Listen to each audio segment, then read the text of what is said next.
Shalom, terima kasih atas waktu yang diberikan kepada saya. Saya atas nama Sandi Yulio Ninomna, nomor NIM saya 103 2023 0015. Saya dari kelas A Prodi Manajemen Pendidikan semester 2. Saya akan mempresentasikan tugas yang diberikan kepada saya, tugas pendidikan inklusif untuk ujian akhir semester. Di sini saya akan mempresentasikan kerja saya tentang kebijakan sekolah berbasis inklusif dalam mewujudkan pendidikan yang adil dan berkualitas untuk semua siswa. Yang pertama-tama tentang kebijakan pemerintah. Kebijakan pemerintah tentu semuanya tahu tentang tugas dari kebijakan atau pekerjaan pemerintah sekolah atau pemerintah lain-lainnya. Pekerjaan pemerintah sekolah adalah untuk mencerdaskan, membantu, dan mendorong siswa yang berkebutuhan khusus seperti cacat mata, lumpuh, atau tidak bisa berbicara. Konsep kebijakan pemerintah tentang pendidikan inklusif secara filosofis maupun legal dan formal adalah untuk memberikan pendidikan yang merata bagi setiap anak-anak yang berkebutuhan khusus. Hal ini untuk menegaskan hak mendapatkan pendidikan yang bermutu bagi semua bangsa negara, termasuk para penyandang disabilitas atau difabel dalam berbagai aturan di Indonesia, termasuk dalam pembukaan Undang-Undang Dasar 1945 yang berbunyi keadilan sosial bagi seluruh rakyat Indonesia. Dari filosofi tersebut akan menjamin dan cukup menjanjikan untuk siswa yang berkebutuhan khusus dan akan mendapatkan pendidikan yang merata secara formal atau non formal. Pendidikan inklusif berprinsip di sekolah untuk membahas prinsip dan kebijakan pemerintah dan mengambil langkah-langkah untuk mewujudkan atau menunjukkan pendidikan yang bermutu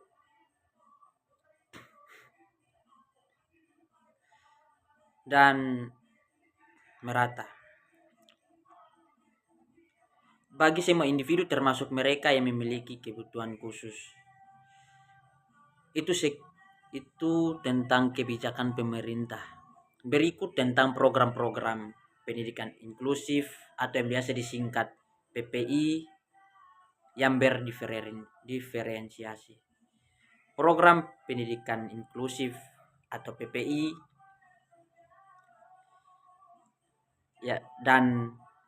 dan yang berdiferensiasi adalah dua pendekatan yang berbeda dalam konteks pendidikan inklusif. Nah, dua pendekatan tersebut saya akan membahas. Yang pertama tentang apa itu pendidikan inklusif atau PPI. Yang menjadi pertanyaan di sini, apa itu pendidikan inklusif? Pendidikan ini mengutamakan bagi semua individu, termasuk mereka yang memiliki kebutuhan khusus atau disabilitas, atau yang biasa kita lihat di lingkungan kita, yang sering kita ketemui, orang-orang yang mengalami kesusahan dalam belajar karena gangguan fisik, kekurangan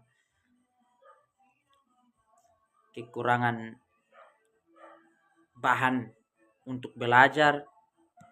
Nah, itu adalah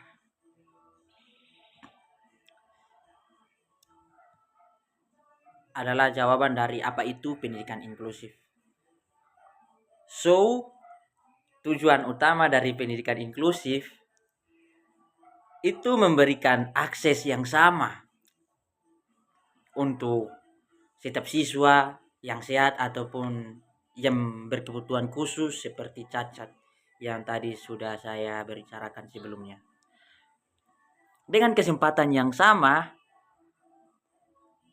pendidikan ini memberikan wawasan yang luas, memperhatikan semua masyarakat yang memiliki anak berkebutuhan khusus dalam proses belajar mengajar tanpa terkecuali dalam bantuan berupa alat melukis, menggambar, atau membaca atau menyanyi. Tentu banyak macam-macam penyakit yang mengganggu mereka, tapi besar kuasa Tuhan terhadap manusia sehingga setiap anak pun pasti akan memiliki bakat tersendiri. Cuman bagaimana program dari sekolah akan mengajari mereka atau mewujudkan atau membangkitkan prestasi mereka.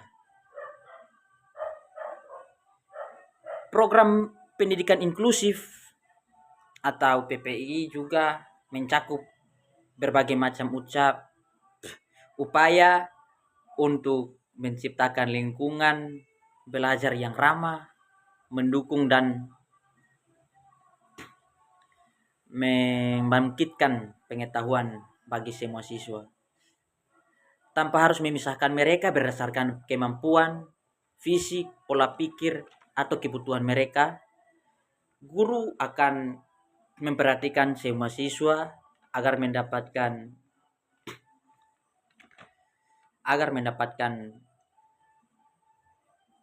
pembelajaran yang merata maupun secara formal ataupun non formal.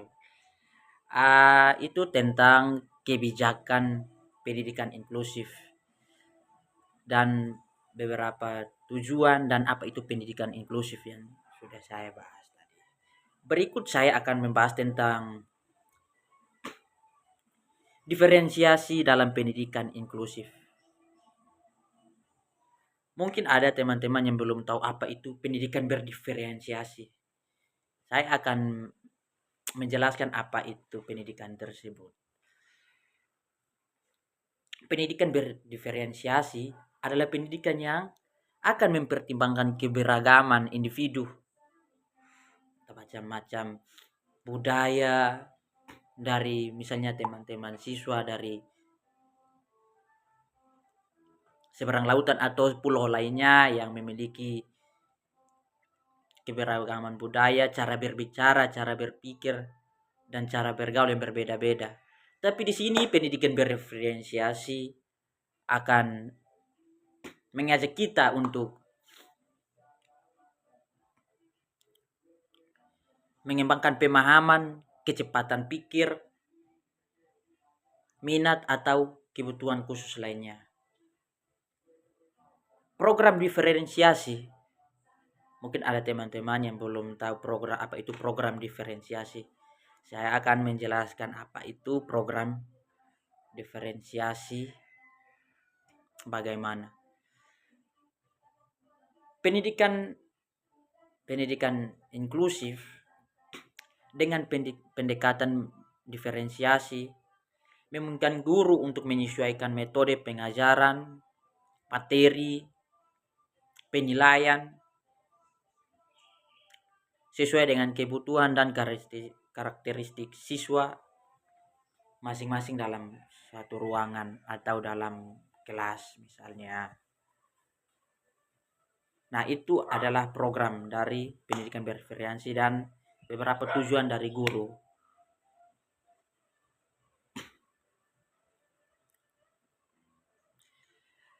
Berikut tujuan dari pendidikan inklusif. Mereka akan mengajarkan kedisiplinan dalam bentuk waktu, terutama bagi kita prodi manajemen yang dengan kata lain adalah mengelola sesuatu yang akan dikerjakan atau direncanakan.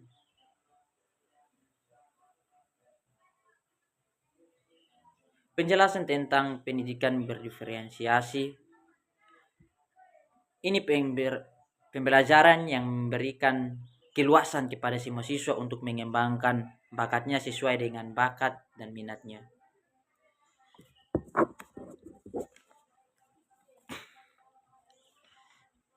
Guru kelas pun akan membantu siswa dengan bermacam-macam bakat, gaya belajar, tangkap siswa. Guru kelas yang bertugas di sekolah menerapkan pembelajaran berdiferensiasi konten yang mana menciptakan video dan gambar berupa halaman di sekitar atau belajar di lingkungan atau di taman yang bernuansa alam pun bisa. Kegiatan ini menggerakkan kedisiplinan untuk memulai pembelajaran dengan doa. Misalnya kita sebelum belajar kita harus mengawalinya dengan doa atau mengakhirinya pun harus dengan doa agar pembelajaran bisa berjalan dengan baik.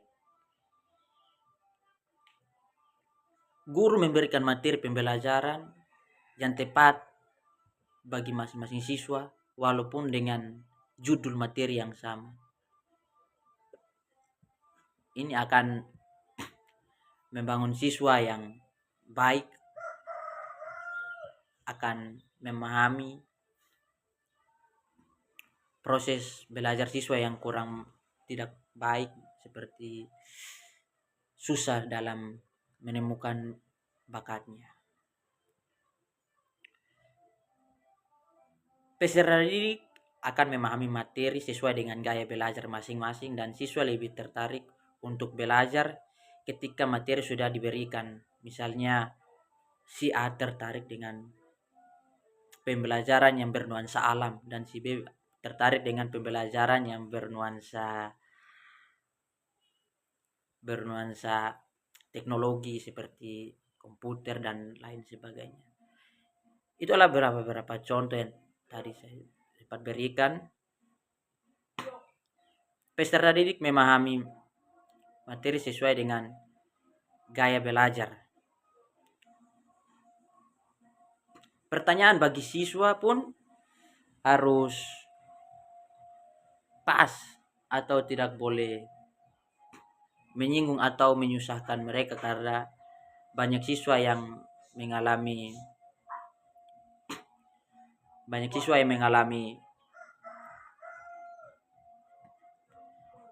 mengalami kesulitan dalam belajar.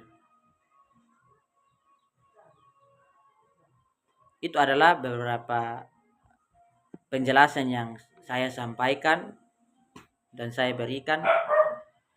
Satu pesan dari penjelasan saya atau materi yang saya berikan ini, kita harus mendorong teman-teman kita yang berkebutuhan khusus atau adik-adik kita untuk melancarkan kedisiplinan mereka, membangun pemahaman mereka tentang dunia belajar di sekolah ataupun di luar sekolah. Materi-materi yang diberikan pun akan membantu mereka untuk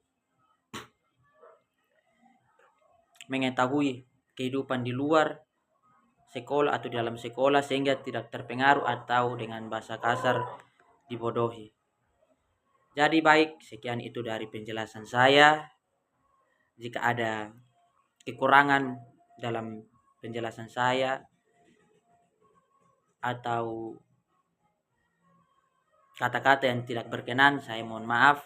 Saya atas nama Sandi Yuliano, saya mengucapkan terima kasih karena sudah mau mendengarkan hasil presentasi saya. Salam.